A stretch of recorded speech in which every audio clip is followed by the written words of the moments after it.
মাশাআল্লাহ। প্রশ্ন হচ্ছে, সদাকার উদ্দেশ্যে রান্না করা খাবারের কিছু অংশ কি নিজে বা পরিবার খেতে পারবে? যদি আমরা কোনো অর্থ দান করার উদ্দেশ্য থেকে যে আমি 5,000 টাকা দান করব, বা হয়তো একটা ছাগল, আমি এই ছাগলটা দান করব, অথবা একটা মুরগি আমি দান করব, তো এখন নিয়াত করলাম যে ওই মুরগিটা জবাই দিলাম, ছাগলটার জবাই দিলাম, অথবা ওই ক্যাশটা দিয়ে বাজারঘাট করলাম, বাজারঘাট করার পরে নিজে রান্না করে কিছু গরিবকে দিলাম, কিছু নিজে খেলাম, এরকম যদি কেউ খায়, খাওয়া জায়েজ হবে না।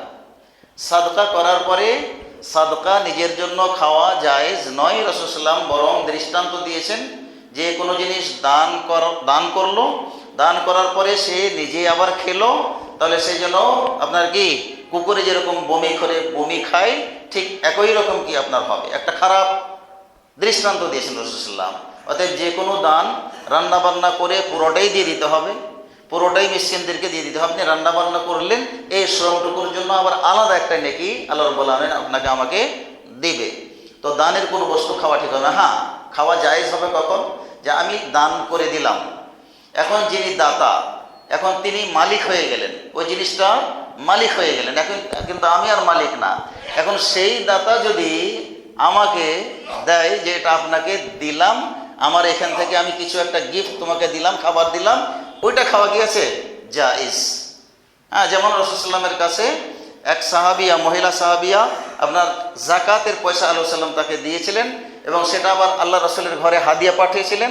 তখন বলে এটা তো অমুকে জাকাতের থেকে দিয়েছে, বলছে তার জন্য জাকাত, তার জন্য সাদাকা, ফালানা হাদিয়া, আর আমাদের জন্য এটা কি হাদিয়া, গিফট, এটা হলো ভিন্ন ভিন্ন ব্যাপার।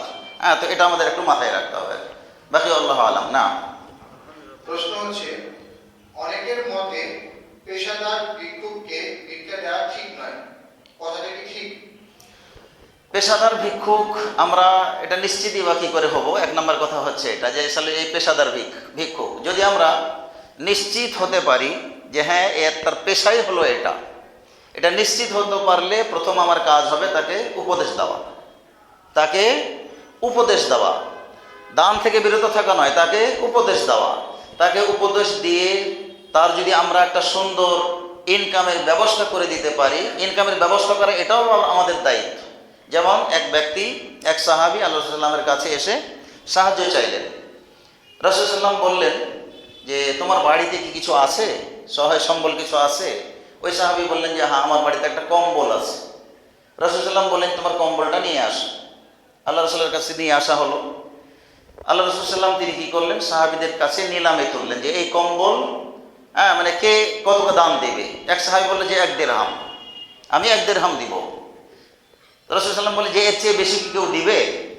তো শেষ পর্যন্ত 2 দিরহামে এক সাহাবী প্রস্তাব দিলেন যে আমি 2 দিরহাম দিব।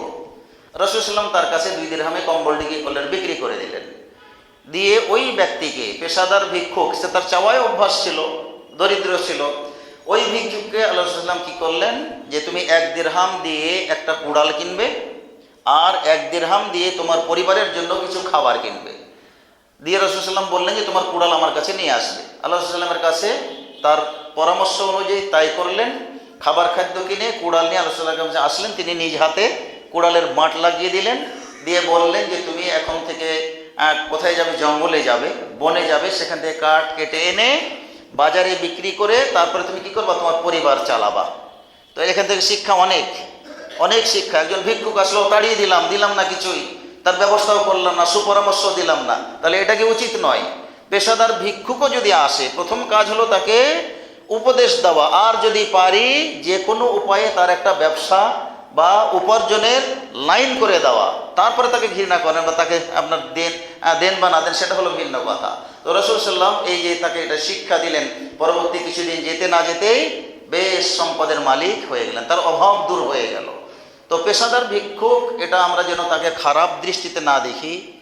দিব না বলে অনেকেই তুমি তো পেশাদার হয়ে গেছে, তোমাকে দিব না, মানে এরকম যদি মনে হয় তাহলে এটা ঠিক হবে না। পারলে নসিহত করব এবং তার ব্যবস্থা করে দেওয়ার চেষ্টা করতে হবে। আর যদি ব্যবস্থাও করতে না পারেন, অন্তত পক্ষে দিলে দিবেন, না দিলে কোনো মন্তব্য করারও প্রয়োজন নেই। বাকি আল্লাহু আলাম। প্রশ্ন হচ্ছে, নেশাদার ব্যক্তিকে দান করা কি বৈধ? কি করা? দান। নেশাগ্রস্ত ব্যক্তিকে দান করা কি বৈধ? যদি আমরা জানতে পারি যে আসলে সে এই দানের পয়সা দিয়ে সত্যিকার নেশাই কেনে, তাহলে দান করা যাবে না। আল্লাহ তাআলা কোরআনে বলেছেন, তাআওয়ানু আলাল বিররি ওয়াত তাকওয়া ওয়া লা তাআওয়ানু আলাল ইসমি ওয়াল উদওয়ান।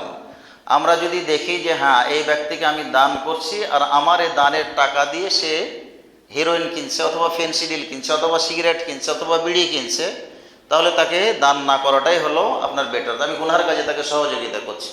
আর আমি যদি নিশ্চিত না জানি যে সে আসলে আমার টাকা দিয়ে কি করে, নেশা পান করে, হয়তো অভাবে অন্য কোনো তার প্রয়োজন মেটাচ্ছে, তাহলে সেটা কি আছে, জায়েজ আছে। আর নিশ্চিতভাবে জানতে পারলে তাকে নেশার জন্য দান করা জায়েজ হবে না। হ্যাঁ, বাকি আল্লাহ আলাম। প্রশ্ন হচ্ছে হিজড়াদের দান করা যাবে কি? কি দিয়ে? হিজড়া। হিজড়া তারাও যেহেতু প্রাণী, একটা কথা মনে রাখবেন যে যে কোনো প্রাণীকে আপনার দান করলে, তাকে সাহায্য সহযোগিতা করলে আল্লাহ কি পরিমাণ মানে খুশি হন। একজন জেনাকার মহিলা, আপনার এই ঘটনা সবাই জানেন, একজন ব্যভিচারিণী মহিলা, ব্যভিচার এটা জঘন্য কাজ কি? জঘন্য কাজ নয়। ব্যভিচারী মহিলা, সে রাস্তা দিয়ে হেঁটে যাচ্ছে, দেখছে একটা কুকুর আপনার কি তৃষ্ণায় পিপাসায় জিহ্বা বের করে কি আপনার হাঁপাচ্ছে। তো তার এই দুরবস্থা দেখে ওই মহিলা কি করলেন, তার ওড়না দিয়ে আপনার কি কূপে ভিজিয়ে সেটা উঠিয়ে ওই কুকুরকে পানি পান করিয়েছিল। তো একজন ব্যভিচারিণী নারীকে, ওই কুকুরকে, প্রাণীকে যে তার জীবন বাঁচালো, এই জীবন বাঁচার কারণে সে জান্নাতে চলে গেছে। তার এই এমনটা আল্লাহর কাছে কত পছন্দ হয়েছিল। তো আমরা হিজড়া, তারা সামাজিকভাবে কিন্তু আপনার দেখা যায় সমাজ তাদেরকে ভালো চোখে দেখে না, কিন্তু বানিয়েছে কে? আল্লাহ। তো তারা তো প্রাণী, তারা প্রাণী না? তাদের খাবারের প্রয়োজন আছে না? পোশাকের প্রয়োজন আছে না? তো আমরা তাদেরকে দান করব, যদি আসে দান চাই। হ্যাঁ, আমরা কি তাদেরকে দান করতে পারি? ইনশাআল্লাহ কোনো অসুবিধা হবে না, বরং নাকি পাওয়া যাবে আল্লাহ চাই। মাশাআল্লাহ। গরিব অসহায়দের ত্রাণ বা দান বিতরণকালে সেই এলাকায় অবস্থিত অমুসলিমদেরও কি দেওয়া যাবে নাকি শুধু মুসলিমদের দিতে হবে? অমুসলিমদেরকে দান করা যাবে, কোনো সন্দেহ নেই। বরং জাকাতের যে আপনার কি আছে, 7টা খাত আছে, 8টা। তো জাকাতের 8টা খাতের ভিতরে আপনার একটা হলো আপনার অমুসলিমদেরকে মন আকৃষ্ট করার জন্যে ইসলামের প্রতি আপনার দান করা, সাহায্য সহযোগিতা করা, এটা কি জায়েজ? মুসলিম হওয়ার পরে নয়। আমরা তো মুসলিম হওয়ার পরে এসে হাত পাতি যে আমরা মুসলিম না। মুসলিম হওয়ার আগেই আপনার অমুসলিমদেরকে ইসলামের প্রতি আকৃষ্ট করার জন্য দান করা জায়েজ আছে। তো যেটা বললাম যে একটা প্রাণীকে যদি আপনার সাহায্য করার জন্য জান্নাত যাওয়া যায়, তো মানুষও তো একটা প্রাণী। হ্যাঁ, এরা অমুসলিম হতে পারে, তাদেরও দানের প্রয়োজন হতে পারে, অমুসলিমকে দান করা যাবে। হ্যাঁ, কোনো সন্দেহ নেই, আপনার দান করতে পারেন ইনশাআল্লাহ। প্রশ্ন হচ্ছে সামর্থ্য থাকা সত্ত্বেও দান গ্রহণ করা কি জায়েজ?